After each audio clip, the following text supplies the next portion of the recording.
Hi నమస్తే, నేను మీ journalist రెహమాని.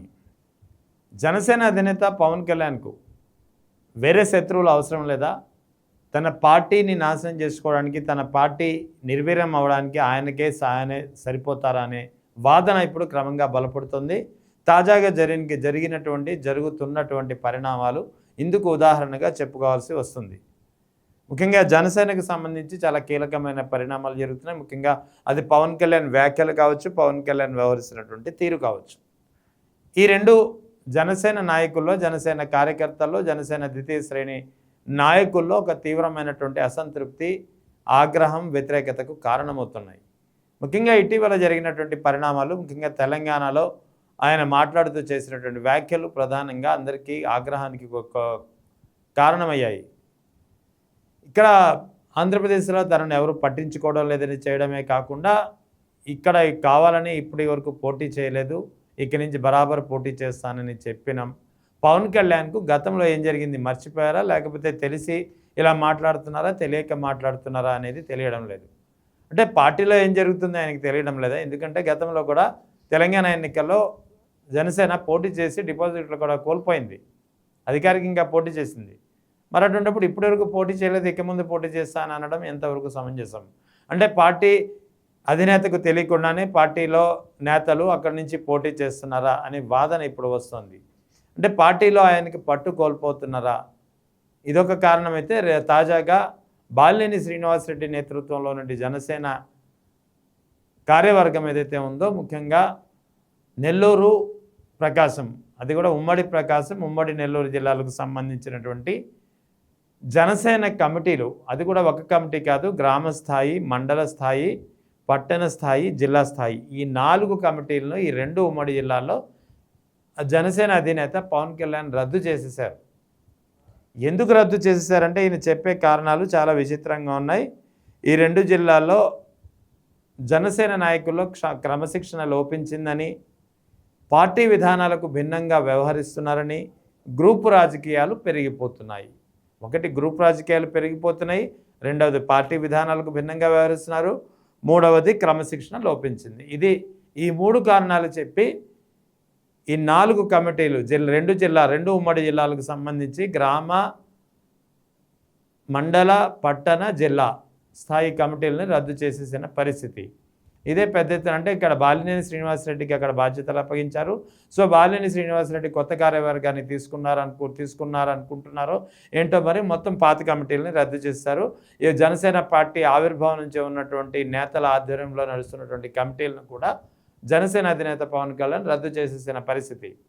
ఇది జనసేనలో మరింత ఆగ్రహానికి కారణమైంది, మరింత వ్యతిరేకతకు దారి తీస్తోంది. ఎందుకంటే క్రమశిక్షణ లేదా పార్టీ విధానాలకు వ్యతిరేకంగా వ్యవహరించడం అనేది సాధారణంగా ప్రతి పార్టీలో జరిగే కార్యక్రమమే. అది ఎవరు అలా చేస్తున్నారో తెలిసి వాళ్ళతో మాట్లాడి అవసరమైతే వారిపై చర్యలు తీసుకుంటే సరిపోయేదానికి మొత్తం కమిటీలను ఎలా రద్దు చేస్తారనేది ప్రధానమైనటువంటి ప్రశ్న. ఎందుకంటే గతంలో విజయవాడలో చూసాము, విజయవాడ ఎంపీ కేశినేని చిన్నికి, తర్వాత తిరువూరు ఎమ్మెల్యే కొలికిపూడి శ్రీనివాసరావుకు మధ్య విభేదాలు ఏ విధంగా రచ్చకెక్కాయో అందరికీ తెలిసిందే. అయినా సరే తెలుగుదేశం పార్టీ అధిష్టానం అక్కడ పార్టీ కమిటీలను రద్దు చేయలేదు.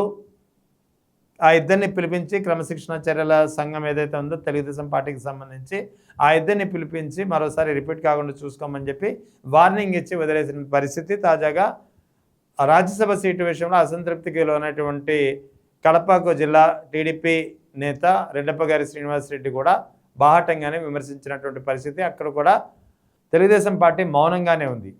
సో పార్టీ అన్నాక ఇటువంటి గ్రూపు విభేదాలు కానీ, ఇటువంటి చర్యలు కానీ, క్రమశిక్షణ రహిత విధానాలు కానీ కామన్గా జరిగే ప్రక్రియే. కానీ అలా జరిగినప్పుడు సాధారణంగా ఆ వ్యక్తులపై చర్యలు తీసుకోవాలి, ఆ వ్యక్తులను పిలిపించి మాట్లాడతారు తప్ప మొత్తం అన్ని కమిటీలని ఎక్కడా రద్దు చేసే పరిస్థితి ఉండదు, అది ఏ పార్టీలో అయినా సరే. కానీ ఇక్కడ జనసేన అధినేత తన శైలి విభిన్నం, తన ధోరణి విభిన్నం, తాను చెప్పిందే వేదం, తన మాటను ఎవరు ప్రశ్నించకూడదు, తన విధానాలకు ఎవరు వ్యతిరేకించకూడదు అనేది ఆయన ధోరణి. అందుకే మొత్తం ఉమ్మడి ప్రకాశం, ఉమ్మడి నెల్లూరు 2 జిల్లాల్లోని ఈ 4 కమిటీలు ఏవైతే గ్రామ, మండల, పట్టణ, జిల్లా స్థాయి కమిటీని రద్దు చేసేశారు. సో పవన్ కళ్యాణ్ తీసుకుంటున్నటువంటి ఇలాంటి నిర్ణయాలు, ఇలాంటి ధోరణి, ఇలాంటి వ్యవహార శైలి ఖచ్చితంగా జనసేన పార్టీలో ఒక అంతర్మథనానికి, ఒక అసంతృప్తికి, ఒక వ్యతిరేకతకు కారణమవుతుంది.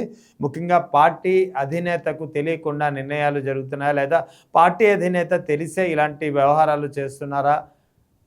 ఒక ఏదో క్రమశిక్షణా చర్యల పేరిట మొత్తం కమిటీలను రద్దు చేయడం ఎంతవరకు సమంజసం? అసలు పూర్తిగా క్రమశిక్షణ ఉల్లంఘించి మహిళలపై వేధింపులకు సంబంధించి కేసులు ఎదుర్కొంటున్న వారిపై ఎలాంటి చర్యలు తీసుకోకుండా కేవలం పార్టీకి సంబంధించినటువంటి అంతర్గత కారణాలను చూపించి కొన్ని జిల్లాల్లో పార్టీ కమిటీలను రద్దు చేయడం, మరికొన్ని జిల్లాల్లో ఇంకా అలాంటి నాయకులను ఇంకా ప్రోత్సహించడం, అంటే అసలు జనసేనలో ఏం జరుగుతుంది? పవన్ కళ్యాణ్కు పార్టీపై పట్టు కోల్పోతున్నారా, లేదా పవన్ కళ్యాణ్ అంతా కావాలనే చేస్తున్నారా?